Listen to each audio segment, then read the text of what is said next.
Chris Vanini's coming up at 8:20. Maybe he has some answers here, but per Ross Dellinger at Yahoo. Well, there's people not going to like this segment. I'm just going to go ahead and tell you. Oh. What is it, not newsy enough?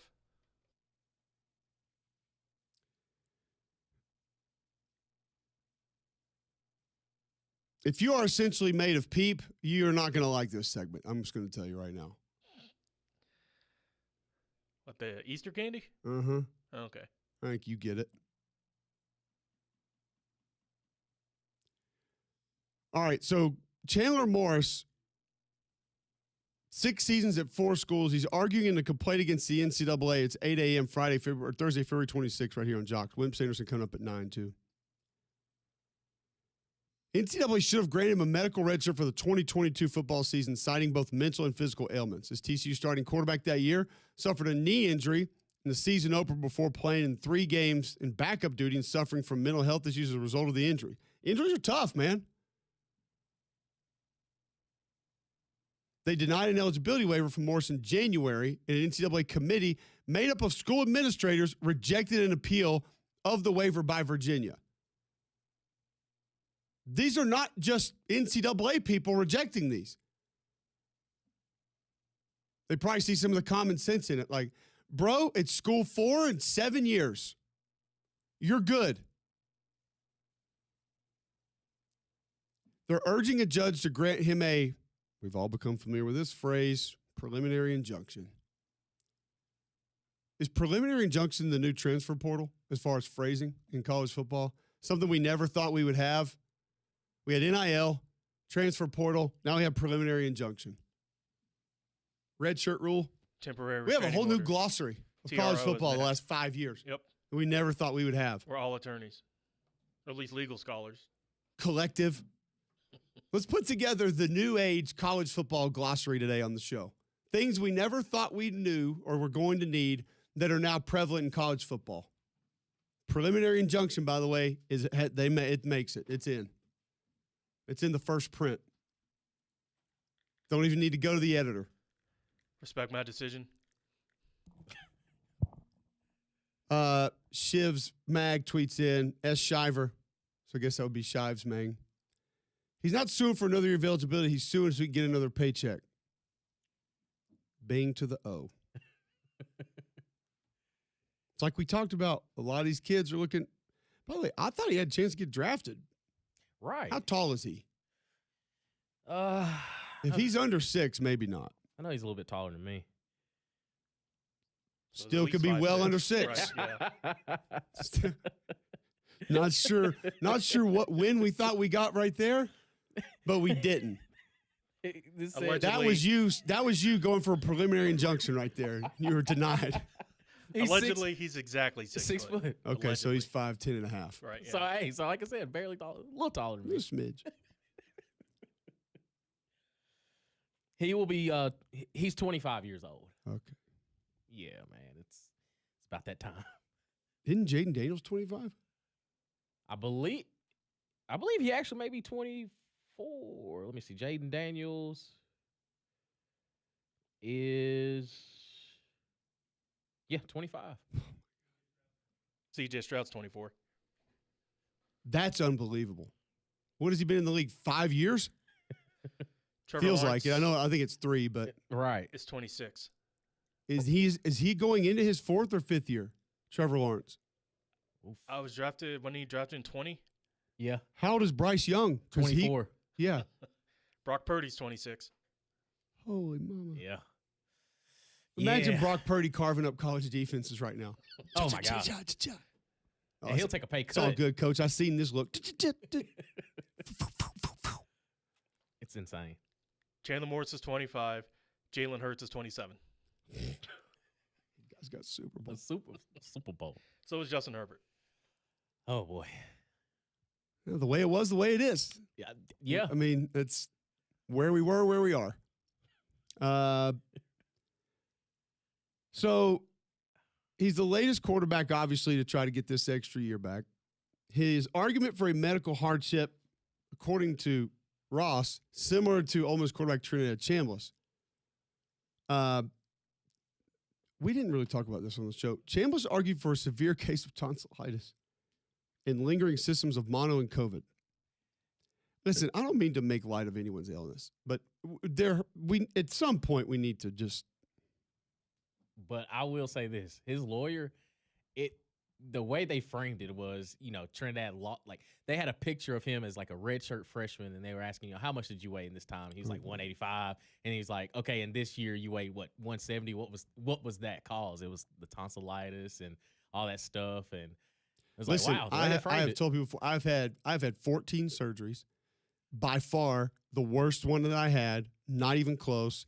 I had tonsils removed. Oh. I had a deviated septum repaired and polyps removed at the same time. And I remember the nurse that registered me came to the bed when I was in pre-op, and she said, hold on, there was a mistake on your chart.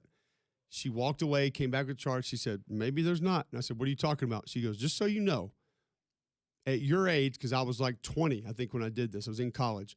She goes, most people struggle with one of these. You're having 3.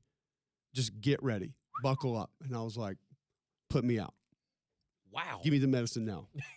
And I will say this. It was my dad came and stayed with me in Auburn because I did it in December when we didn't go to a bowl. We were holed up for about a week. I couldn't eat. I couldn't drink. Yeah. It was bad.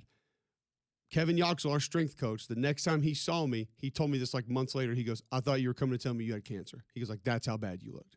And I think I lost 40 pounds. Wow. I was also like 310 and fat. I was strong too, but I was fat. And so losing 40 when you couldn't eat was not that hard. When my caloric intake was probably 7,000 a day. It changes. Quick cut there to get ready for that match. Right.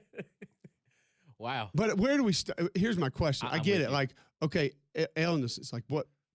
Again, in the case of Morris, that's fine that you had. If you want to say the mental stuff, that's okay. I'm with you. Knee injury, great. You're fighting for year 7. I'm with you, brother. You're not fighting for year 4 to get, or you like part of year 5 back that you missed. Right. This is year 7 that you want. You had your years and your bonus year. Actually, you had your year, the extra year, and then the bonus year already. Right. Had them all. Of which a lot of us we couldn't even have the conversations of that. Unless you're this kid at Utah State or the Oregon kid a couple of years ago. Oh, yeah, he's a full 29-year-old. It's insane. You've played in a college football championship game, Chandler Morris. Dang. Doesn't matter. Where are we going to get to full baseball injury list items with this? Like broken nails and headaches. There has to be a right. And this is the problem with a lot of college sports right now is like we draw no lines. Or actually, you know what? And this is where all the people that responded to my Charlie Baker tweet the other day were hilarious. How much money he makes? He done a terrible job. You don't know how it works. Because instead of saying he's done a terrible job, how about try to think about what he is able to attempt to do, which is about 0. Mm-hmm. Nothing. He can't do anything. Let's just look at the numbers that he's put up here quickly. Let's just look at how many years has he put up significant numbers. All right, so we got to go back. So he has statistics in 2020. Yeah. At Oklahoma. 3 of 5. Yeah. Yeah. Okay. 21 through 76 passes. So are we also saying, so that was the 21 season. 22 is when we want back. So 21 not count because we just weren't good enough to play a lot. So is he giving back his all the postseason stuff he did? Because they made the 14 playoff. 27 passes in 22, 23 threw for 15, 32, 24, 36, 12, 25, 3,000. By the way, he was listed at 5'11 and 20 and 6'1 and 25. Maybe that's why the mental health came in. He shrunk, and so got on a good meal plan.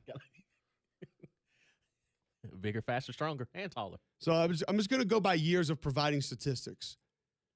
Redshirt freshman, sophomore, junior, senior, bonus. Super senior. Super senior. Because of COVID, right? But yeah, we need another. Yeah, still need more. Dude, this is Mm-mm. Steve Madrid tweets in, can I get a preliminary injunction to stay home for the next 6 months and still get paid? Might as well try it. Talk to Bediako's guy. He'll probably work with you. Because he's suing again, too. Get that old temporary restraining order. It's insane. Because now, like, you're so far removed. And again, I understand, like, as you get older as a player, like, you feel you know a little bit more of the game. But at 25 years old, like, I can't relate to the freshmen that are coming in. Like, these are children. I am looked at as a coach. Like, I am looked at as a GA. I'm looked at as a quarterback's coach. What I don't understand why you don't take at this point, you need to bet on yourself. It's like, hey, if I don't make it to the NFL, you got the UFL. You can still play football. But I know the money's good in college, but bro, it's 7 years. Like, you're watching the people that you were recruited with in the NFL excel. It's like Shives just said, man. It's a check. Yeah, that's all it is. Check. It's a bigger check, and it's an easier check. What's an easier check? Having played 7 years in college football and playing again, or trying to go make the NFL roster? It's the college. Or what Siski was just talking about, grinded in the UFL, where Right. you're trying to use that to get to the NFL. Or the CFL, which you talk to guys playing the CFL, and they'll tell you it's just a freaking grind. You're making no money. It's a grind. It's a long season. Your chances of bouncing from there, how many CFL guys do we see anymore play anywhere else? Now, I will tell you, the Indoor Football League starts in about a month, and they have 77,000 broadcasters in their league. I did see that. The headshot list of that is an encyclopedia. Yeah. Maybe there's opportunities there. Because if they have that many broadcasters, they have to have a lot of teams in games. I haven't seen a schedule. There's got to be some big name players in the league. There's got to be. There's got to be. Either that or every broadcast team is doing one game. I don't know how it works. It's a rotating schedule. Just one. When's your game? It's not until April. We'll have a lot of film. I got the Wednesday night kickoff. Do we have that team that plays in the mall? I hope so. We're just run right into Aunt Andy's and get our soft pretzels right back on the field. Doing hits from Claire's. What are you doing at halftime, bro? Cinnabon just came off out of the oven. I can smell it. I'm hitting it hard. How distracting would that be? Got to take my kids to see Santa. I'll be back. Yeah. Well, it's trick-or-treat night at the mall. It's not good. We got kids 5 yards off the field. Someone's going to die tonight. Oh, man. No, but Chandler Morris, man, come on, bro. Let's be real. There's no talking sense into him. I know it. Because it's a better gig. Think about how easy college was for you year 4, year 3. Man. And now take it to graduate school where you only have to take one class. Mm-hmm. I remember how mad I was my 5th year at Auburn because I did the old school red shirt year because I had never played a down of offense in high school, and I was moving the offense. Then I was moving the center, and it was like my head was spinning. And the guys who had real brains that could actually do schoolwork, like Ben Leard and Ryan Hooker, these guys finished school. Rob Pate, I mean, he's an optometrist, so he actually had a functioning brain. And they all finished. And so our last year, there was probably about 8 to 10 of us, 12 of us that like stuck around 5 years that we came in together. Mm-hmm. Rob was the next year though, but there was a bunch of us that came in together. A lot of them finished school. And they took like one human studies course because it was graduate school. Yeah. And you went the first day, they gave you the project, and you took the project in on the last day. Imagine how easy that was. Now, think about all the other things we have. We have giant massage chairs. We have cryo chambers. We have underwater treadmills. We have zero gravity treadmills where you're floating. We have gigantic weight rooms, gigantic training staffs. We have nap rooms. We have mental health rooms. Barbershops, studios. We have locker rooms for our pads and then locker rooms for wasting time. We have social locker rooms and football locker rooms right next to each other now. So imagine where we are in football and how easy it is. And you get to the age you're talking about, bro, that is a breeze. 100%. And I love it when he's the first one in the building. It's like, what the hell else is he going to do? You can go to Mama Goldberg so many times. You go to Tumors for Lemonade so many times. What else is he going to do? Now, this is where the Texas conversation we had the other day is a little different. They got things to do. Yeah. You're in Starkville, like, you're only going to Smoothie King so many times. Like, what? There's the little Beatnik Steakhouse place that you can go to. Like, you don't go every night. Yeah. And Smoothie King just got there. Ain't been there forever. God. There is a Chick-fil-A, but it's like eventually you go watch film. What else can you do? It's easy. It's easier. 100%. I'm not saying playing college football is easy, but man, when you've done it for 5-6 years and you're getting a check and you can go, that ain't hard. Yeah. That is not a rough life. It's a padded life when you first get there now. And you've done it for 6 years. You know the ropes, where to go, how to do it. Probably got your own parking place. I was going to tell a story about a car down at Auburn. I'm not going to do that. I'll tell y'all in the break. Remind me to ask you about my kid asking who drives the race car. I can imagine. I can imagine a few. It ain't who you think it is. And he doesn't throw the ball. I'll say that. Which is good. And bad. But it's just, this is an easier job. It's an easier gig.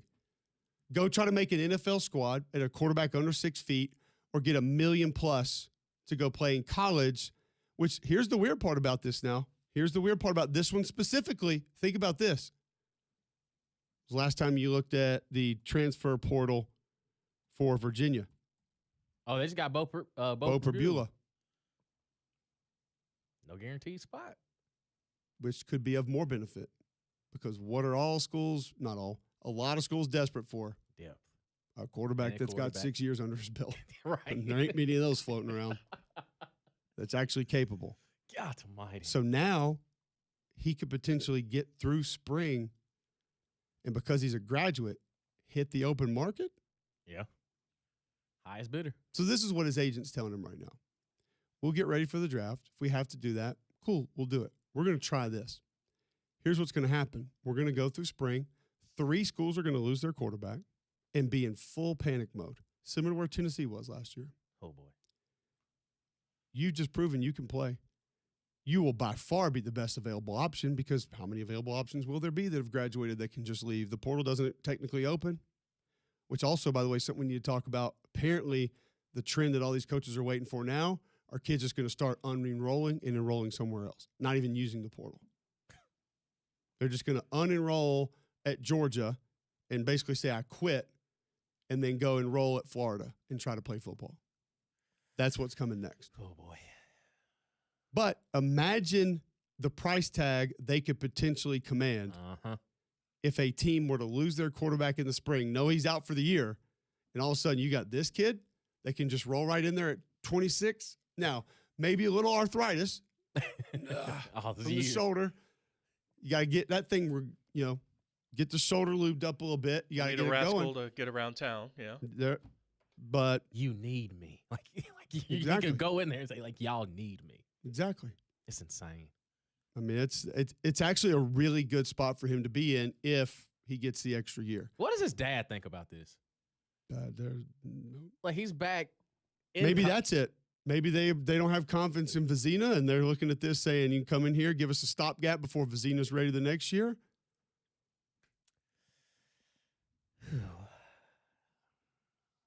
I mean, it's fair. It's a fair point. He will get a check, a big one, if he gets another year to play college football. I don't know if he'll make an NFL roster. I think he can make a practice squad for a couple of years. Yeah.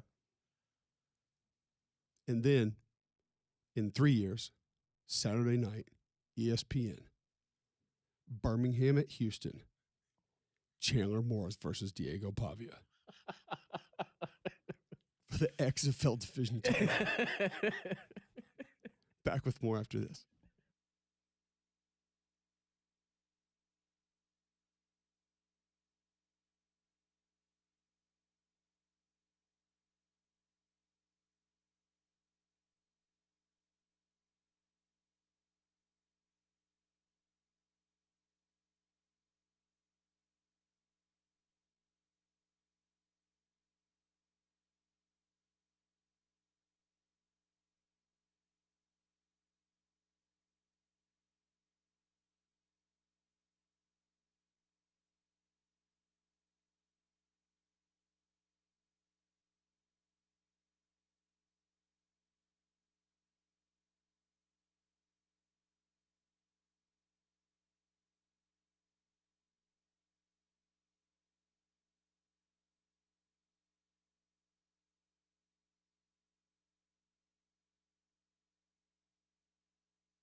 After we talk to Chris Vanini, I do want to know where our listeners are on this.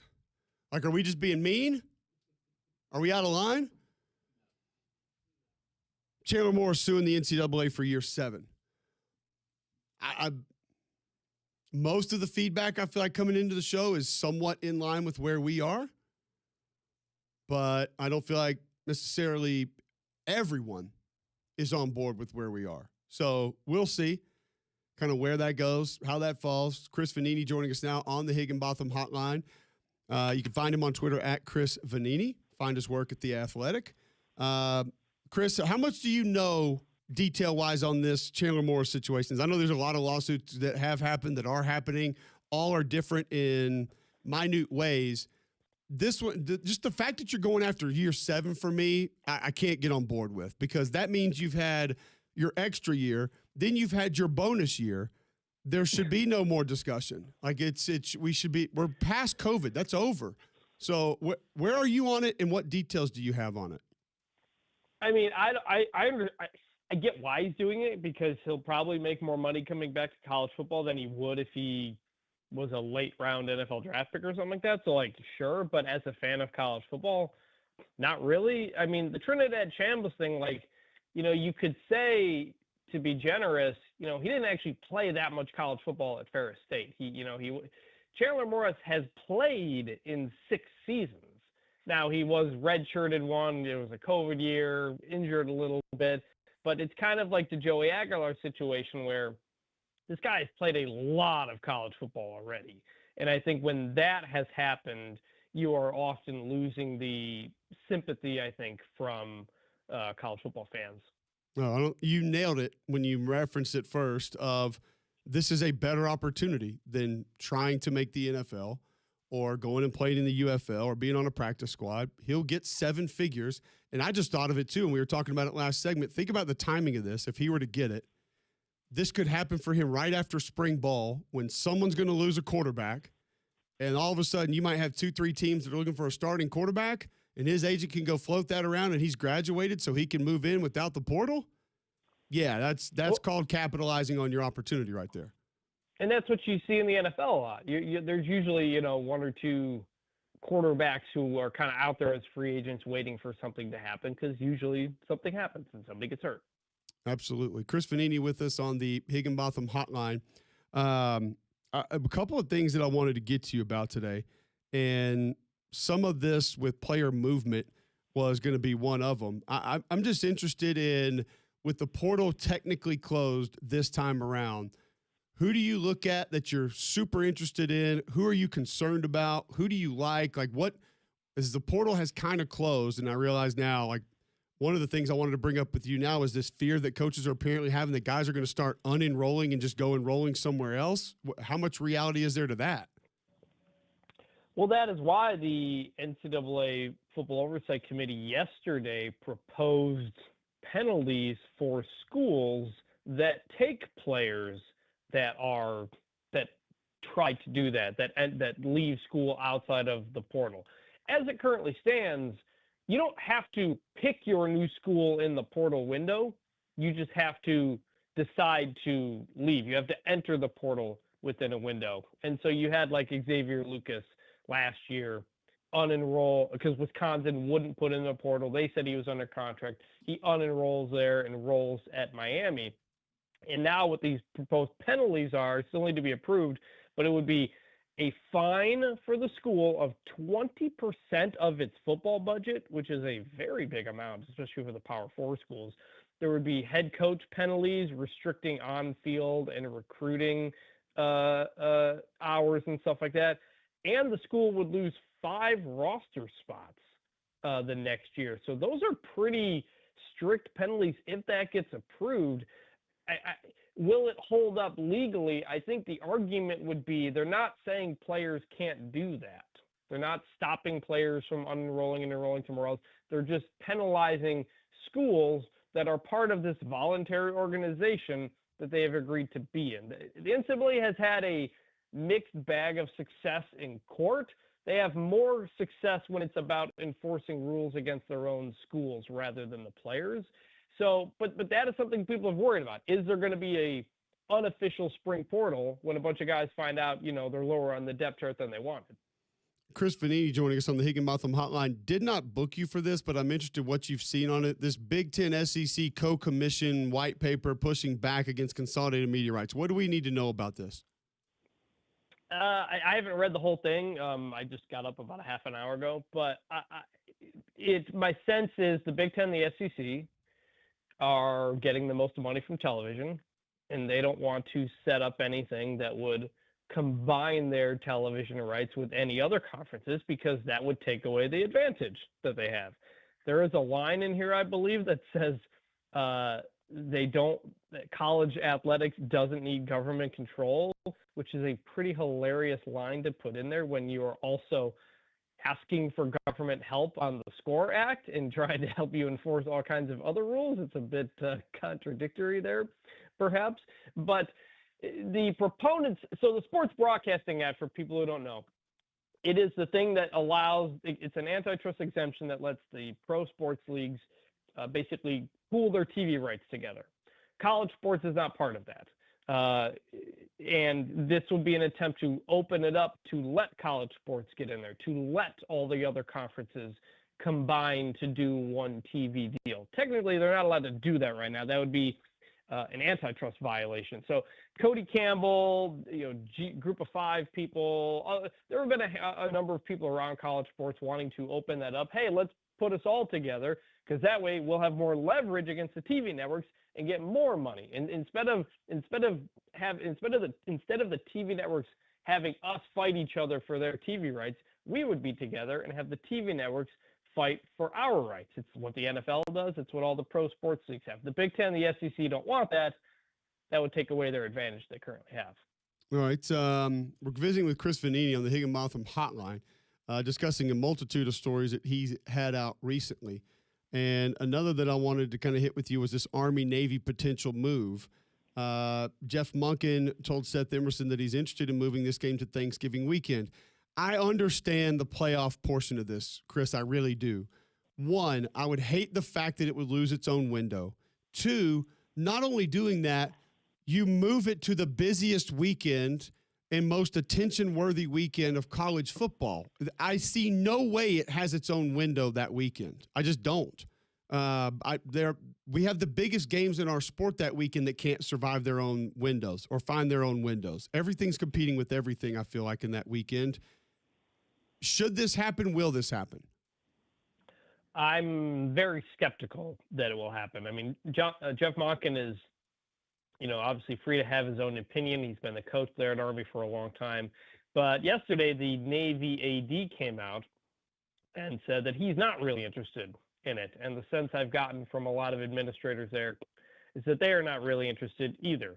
I know back in January, you had President Trump come out and put out a post saying that Army-Navy should keep its own television window, and he's going to make sure that happens. And that was preempting the college football playoff meeting on expansion. That surprised the college football playoff folks. They were not aware that was coming. I think it's pretty clear that was coming from the Army-Navy side of things. So it's notable that the coach of one of the teams says it, but he doesn't really have any power in this. And these aren't normal schools, and this isn't a normal game. It's such an operation to have this game and everything that goes into it, and the sponsorships and all the soldiers and everything that come to the game.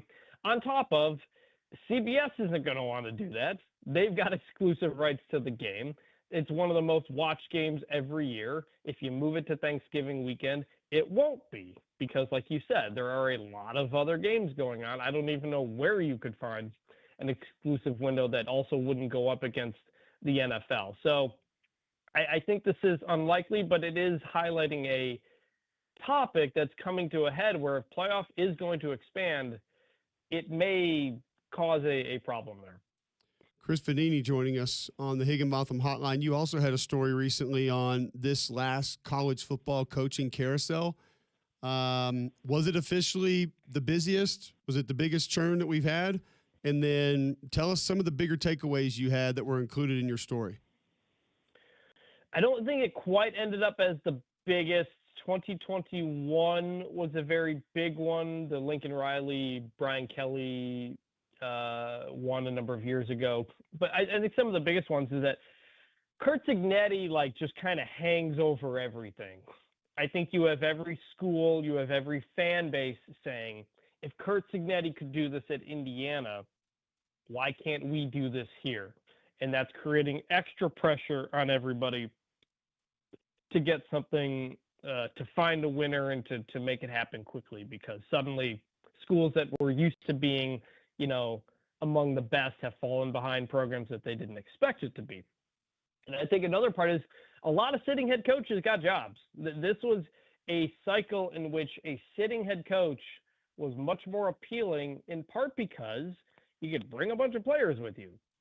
Matt Campbell took a bunch to Penn State. Ryan Silverfield took some to Arkansas. Alex Golesh took USF players to Auburn. Charles Huff took Southern Miss players to Memphis. And so as a result, not many coordinators got head coaching jobs. And the ones that did often were former players or coaches at the school. So head coaches are in right now. That's another big one. And every coach in the interview is asking, how much money do you have to pay players? It's the most important thing. It's not facilities. It's not this or that. Is what is your NIL and rev share budget? It's the most important thing that coaches want to know when they're looking at jobs. I'm interested to get your thoughts on this, Chris. I have reformulated, I guess, the personality profile that I sort of view as what it takes to be an elite college football coach. I think relatability might be number one for me now, because I don't think you have time to be fake anymore. You just don't. But the kid, you have to win them over now. I think you need to be genuine to do that. I think you have a better hit rate if you're actually genuine and have those relatable skills to different people across the board. And then you have to deal with so many more people that if you're not relatable, you're not going to be effective dealing with the people that you need to help you run your college football program.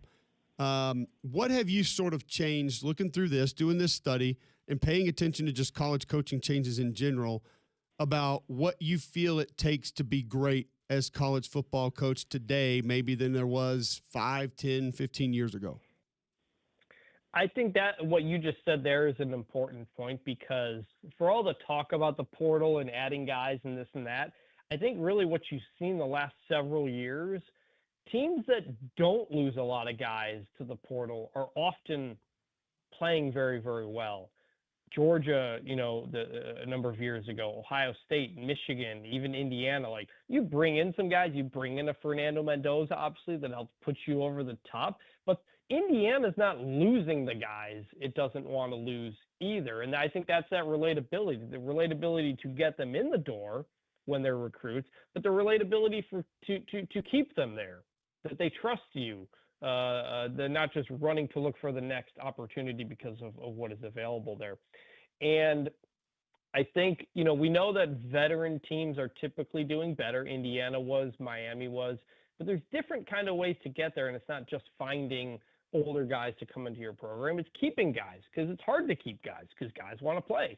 And it's about building that culture completely. And I think the last several national champions have ultimately had that. No doubt.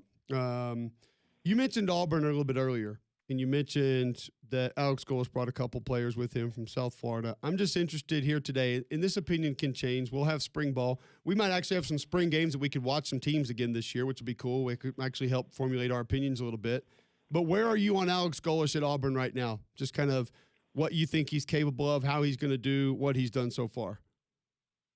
Yeah, I think it was a good hire. I think I graded it like a B+ type of hire. He took over a mess of a program at USF. They will want resource advantages in the SEC, but he's been in the SEC. He knows he's coached at Tennessee, and so very, very sharp guy, a guy who knows what he wants to do with a program and puts everything in to make that happen. And I think that is something Auburn fans really like to hear after kind of what went on the last couple of years. He's going to run the ball. He's going to do a lot of different things. I think the offense is pretty exciting and interesting, and going to have to get quarterback right, though. That was obviously been the problem at Auburn for a number of years. He was able to keep Byron Brown around at USF, bring him in here. We'll see how a lot of that translates. But I think the odds of this going terrible, I think are pretty low. I think the floor is pretty high here. Chris, great stuff, man. Thanks for hopping on with us. Always appreciate your time, and look forward to doing it again soon. Thanks for taking time today. Yep, good to be here. Thanks. Chris Vanini of The Athletic joining us on the Higginbotham Hotline. At Chris Vanini, follow him on Twitter. Some interesting thoughts there on Auburn, on coaching changes, coaching carousel, kind of where it's gone, where it is. It makes me think of some different parts, too, of kind of where we are in college football and kind of what we're looking at is what's going to be next in college football. I have good news for John. This new Big Mac that's coming out, it's actually out in certain places. Somebody has tried it and reviewed it. I'll tell you what they said next on Jocks.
Where would you be on the Army-Navy move?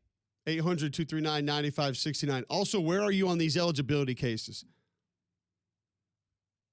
And it was interesting when Chris Vanini went, well, essentially what our listener did earlier, he's gunning for a check. He's not really caring about eligibility. These are not eligibility cases. These are chasing checks. Yeah. There's a reason Joey Aguilar's lawsuit made mention of him clearing $1 million last year. Because if it's not about getting more money or getting good money or getting better money, why do you even mention that? Just say you need the eligibility. It's right there. It's like a former Ohio State quarterback told us. I didn't come here to play school. Mm-hmm. Eligibility plays in with school.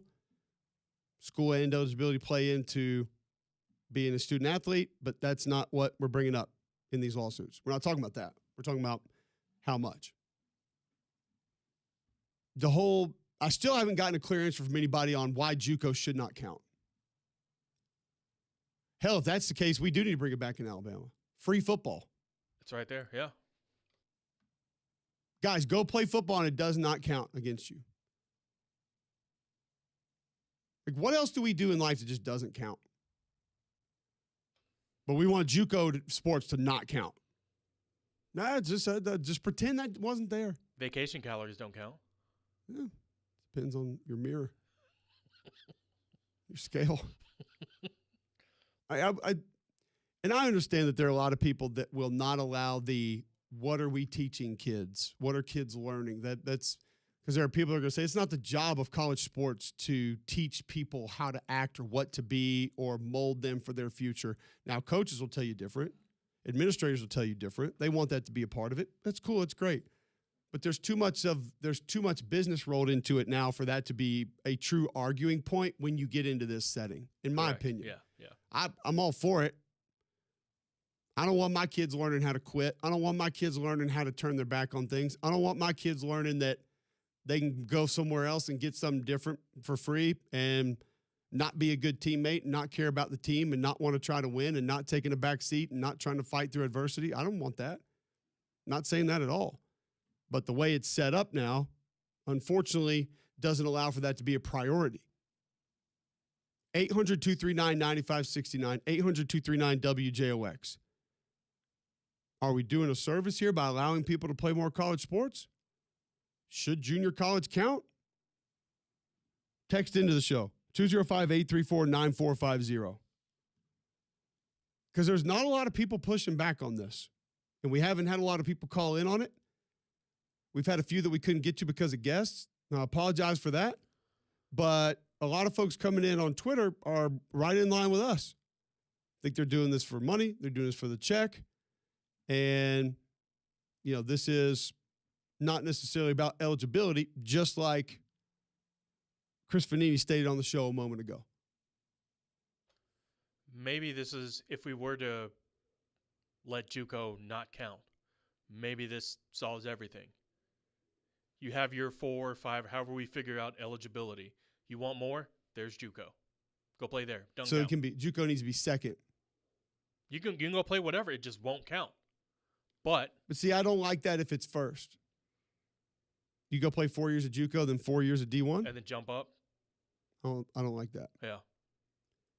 Maybe that's what has to happen then. Royal Payne tweets, it'll be nice if the UFL survives and expands to 16 teams one day, and maybe the salary goes up to 300 or so to give these fringe players another avenue other than 17 years of college. Remember when the XFL first started and the conversation was, could they pay enough to take a kid from college? Yeah. Or were we dumb? Well, not necessarily, because NIL wasn't a thing. At the time, it was on the verge. It hadn't happened yet, and yeah. And I can tell you this, Oliver Luck told me on the sideline of a game, he would not tell me who the player was, but he told me there had been conversation with a 5-star player for $1 million to come play in the XFL. And Vince McMahon was the one that didn't want to do it. Wow. He said he wasn't ready to disrupt that entire ecosphere just yet. That was Vince saying that. Vince McMahon said that. Wow. That's saying something. And I wonder, did Roger Goodell tell him that? Like, I feel like he had to hear that from somebody fairly powerful to say, we don't need to do, because I think Oliver wanted him to do it. Yeah. Actually, Oliver said, he goes, if you want to make noise, here's how we make noise. He said, then we started talking about positions. And he's like, my thought was running back. You could probably go get a running back physically capable, not saying 30 carries a game, but you're only running 60 plays a game anyway. But you could get a running back that was well put together, could come in here, could take 10, 15, 20 carries a game, probably be effective. Maybe a bigger D lineman could handle some things. Offensive lineman, probably not ready. Probably not going to do it. Quarterback, man, That would have been asking a lot. Receiver, maybe a bigger receiver. Probably, yeah. Like a Julio Jones, a Megatron type build could go in there and probably make his way right now. I thought it would have been brilliant. I was with Oliver Luck. I was like, if you can do it, you do it. Because the people will talk about it. And guess what else they'll do? Watch. That is very odd that Vince was the one that I know. said no. I could not believe it. Yeah. I don't think I've ever shared that story either.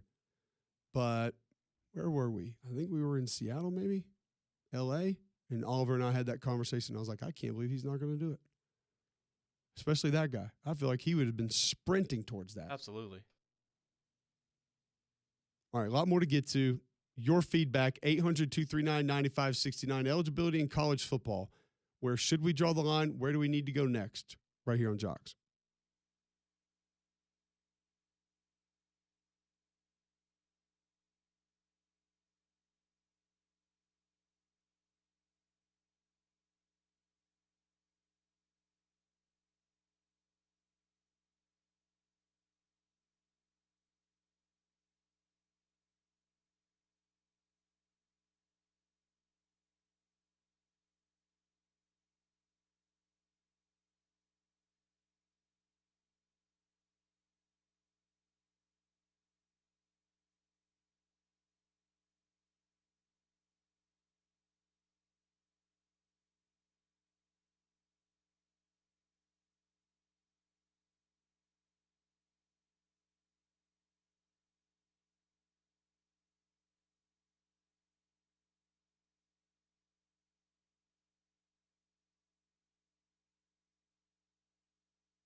Let's stay legal for just a moment.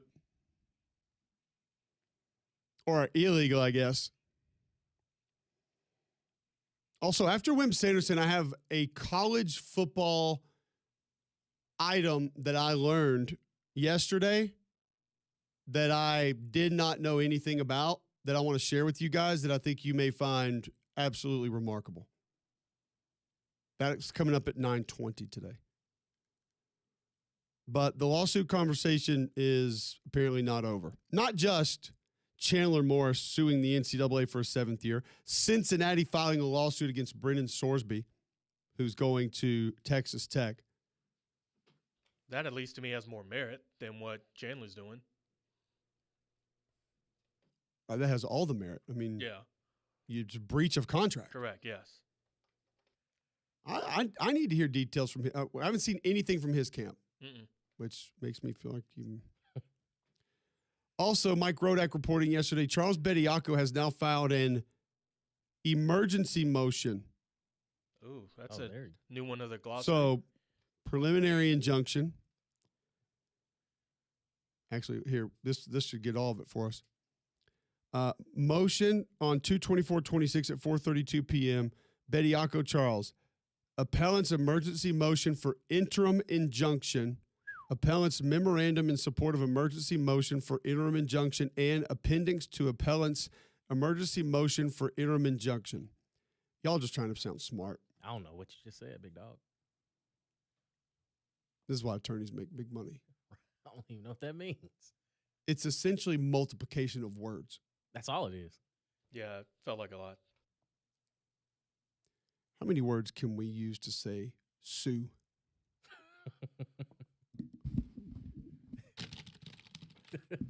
53.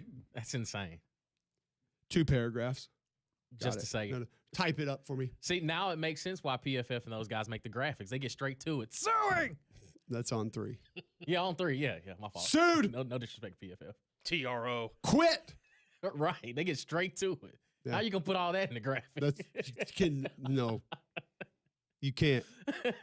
You just put the guy with the 2 scales on each side hanging, whatever that is. You just put that in your graphic. This Injunction. That's it. Injunction. Insane. Judge Daniel Pruitt has denied Bediako's request for an injunction pending appeal. Now he's filed an emergency motion with the Alabama Supreme Court seeking an interim injunction against the NCAA pending his appeal. Okay, you can bleed crimson and white. You can have crimson and white contacts in 24 hours a day, 7 days a week. Tell me even you are not taking a big sigh when you're beginning to see some of this stuff. I don't even think the biggest crimson cannons out there walking the street are not seeing this going, Oh boy. Again. And I feel like the further we go down this path, we get away from the helping a kid, finishing education, trying to do the right thing. It's becoming annoying and egregious. And I honestly question you if you see it a different way. I get it if you're for your team. Great. But you cannot tell me your common sense half of your brain is not saying, okay, guy, we got it. We're good. Yeah. And you're winning without him. Exactly. You're throwing a wrench in the plans now. You're not effective anymore. Like we're good. Remember, we have had 2 basketball guests on this week that have said this is over. 100%. And yet we've now taken another step. This is an emergency. Is it? When I think emergencies, I think eligibility.